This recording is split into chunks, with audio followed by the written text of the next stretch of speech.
परिचय। जरा किताबों की इस शेल्फ को देखिए। इस बुक शेल्फ में 6 हिस्से हैं।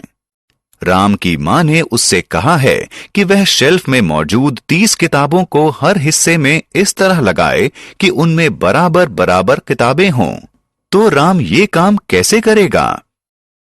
अगर राम भाग करना जानता होगा तो वह आसानी से ये काम कर लेगा। उसके पास 30 किताबें और 6 हिस्से हैं, तो हर हिस्से में 5 किताबें आ जाएंगी। है ना आसान?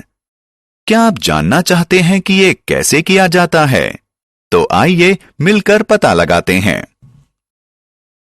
आओ सीखें। घटाकर संख्याओं को भाग करना। लंबी भाग विधि के जरिए संख्याओं को भाग करना। लघु भाग विधि के जरिए संख्याओं को भाग करना। अपने भाग की जांच करना। संख्याओं के समूह बनाकर भाग करना। गुणा और भाग को आपस में जोड़ना। सामान बंटवारा। यहां 6 सेब और 3 कैटरपिलर हैं। अगर सेबों को बराबर बराबर बांटा जाए तो हर कैटरपिलर को 2 सेब मिलेंगे। यदि 3 कैटरपिलर में 6 सेब बांटे जाएं तो हर एक को 2-2 सेब मिलेंगे। अगर 6 सेब हों और 2 कैटरपिलर हों तो हर कैटरपिलर को 3 सेब मिलेंगे। यदि 6 सेबों को 2 से भाग दिया जाए तो हर एक को 3 सेब मिलेंगे। घटाने के जरिए भाग करना। अब हम घटाने के जरिए भाग देना सीखेंगे। आइए 16 को 4 से भाग देते हैं। 16 में से 4 घटाइए, हमें मिले 12। अब 12 में से 4 घटाइए, हमें मिले 8। 8 में से 4 घटाइए, हमें मिले 4। इसी तरह 4 में से 4 घटाइए तो हमें मिली 0। तब तक घटाते जाइए जब तक कि हमें 0 नहीं मिल जाती। आइए देखते हैं हमने कितने 4 घटाए हैं। 1, 2, 3, 4, यानी 4 घटाए गए हैं। इसका मतलब हुआ कि अगर 16 को 4 से भाग दें तो 4 ही आएगा। लंबा भाग। अब हम लंबी भाग विधि से 68 को 2 से भाग देंगे। इसके लिए हम स्क्रीन पर दिए गए ढंग से 68 को 2 से भाग देना लिखेंगे। 68 की संख्या में पहले बाईं ओर वाली पहली संख्या को देखें। हम बाईं ओर से भाग करना शुरू करेंगे। पहले हम 6 को 2 से भाग करेंगे। 6 को 2 से भाग करने पर 3 आता है, तो हम इस 3 को 6 के ऊपर रख देंगे। 3 और 2 को गुणा करिए और इसके उत्तर को 6 के नीचे रख दीजिए। अब हम घटाएंगे। 6 में से 6 घटाने पर मिलता है 0। अब हम दूसरी संख्या की तरफ आते हैं। हम 8 को 2 से भाग देंगे। 8 को 2 से भाग देने पर मिलता है 4, तो हम इस 4 को 8 के ऊपर रख देंगे। 4 और 2 की गुणा करिए और उत्तर को 8 के नीचे लिखिए। अब 8 को 8 में से घटाइए, जवाब मिलेगा 0, यानी नीचे हमें मिली 0 और जवाब है 34। तो यहां 68 लाभांश यानी बांटी जाने वाली संख्या है और 2 भाजक यानी बांटने वाली संख्या है। 34 भागफल है और शेषफल है 0। शेषफल के साथ लंबा भाग। आइए भाग से जुड़े एक और सवाल को हल करते हैं। 25 को 3 से भाग करिए। 25 में बाईं ओर से पहली संख्या है 2। क्या हम 2 को 3 से भाग कर सकते हैं? नहीं, 3 को 2 द्वारा भाग नहीं दिया जा सकता। इसलिए हम 25 से दोनों संख्याओं को लेंगे। अब 25 को 3 से भाग कीजिए। हम जानते हैं कि अगर 3 को 8 से गुणा किया जाए तो संख्या मिलेगी 24, और अगर 3 को 9 से गुणा करें तो परिणाम होगा 27। 27 25 से ज्यादा है, तो हम 3 को 8 से गुणा करके 24 संख्या को लेंगे। तो 8 को 25 के ऊपर रखिए और उत्तर को 25 के नीचे रखिए। अब घटाइए। 25 में से 24 घटाने पर मिलता है 1। हमें मालूम है 3 25 को भाग नहीं दे सकता, क्योंकि 1 शेष फल के रूप में बचता है। यहां 25 लाभांश है और 3 भाजक है। 8 भागफल है और शेष फल 1 है। इस वाक्य को ध्यान से पढ़ें और सही विकल्प पर क्लिक करें। 2 अंक वाली संख्या से लंबा भाग। आइए अब 948 को 2 अंक वाली एक संख्या 21 से भाग करते हैं। 948 लाभांश और 21 भाजक है। 9 को 21 से भाग नहीं दिया जा सकता, इसलिए लाभांश में बाएं से पहली 2 संख्याओं पर नजर डालिए।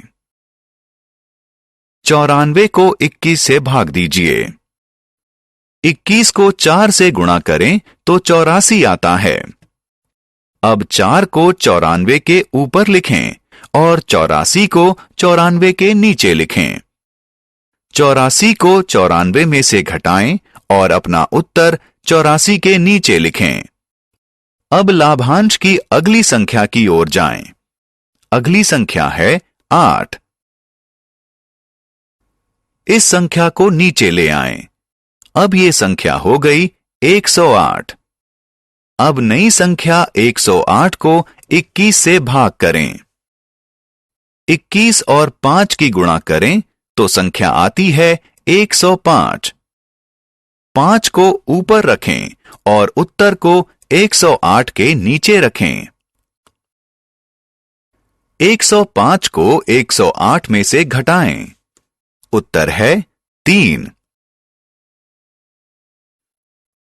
21 से 3 को भाग नहीं दिया जा सकता, इसलिए 3 है शेषफल और 45 है भागफल। लघु भाग विधि। अब हम लघु भाग विधि से 748 को 3 से भाग देंगे।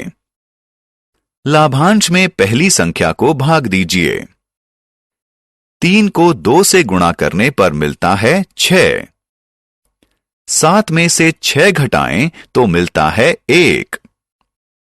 1 को 14 बनाने के लिए 2 ऊपर लिखें और 4 उसके निकट लिखें। फिर 3 से 14 को भाग दें। 3 गुणा 4 होता है 12। 14 में से 12 को घटाएं तो मिलता है 2।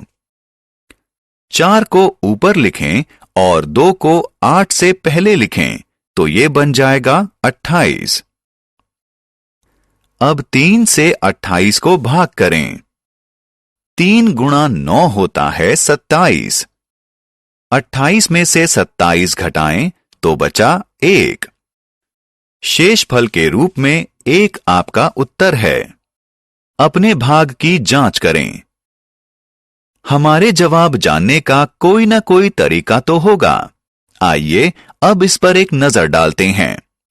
आपको याद होगा अगर 15 को 3 से भाग दें तो उत्तर होगा 5।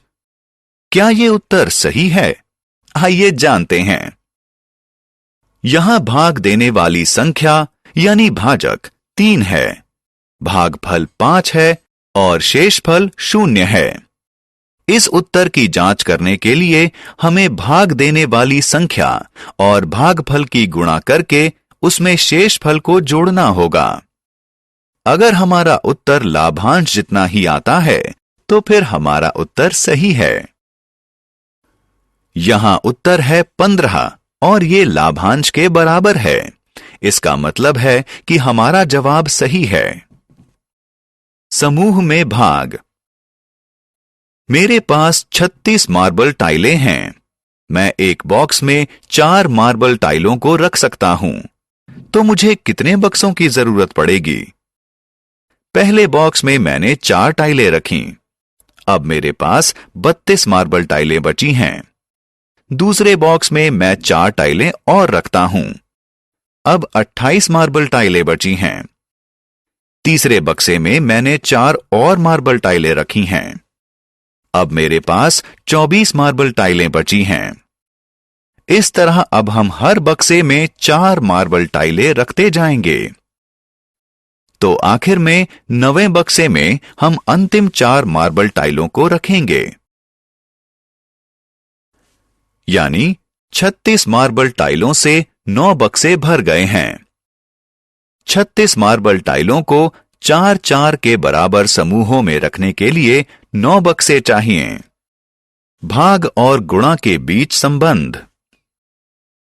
मित्रों, अगर हम 18 को 2 से भाग दें तो जवाब होगा 9, और अगर हम इस 2 और 9 की गुणा कर दें तो हमें जवाब मिलेगा 18।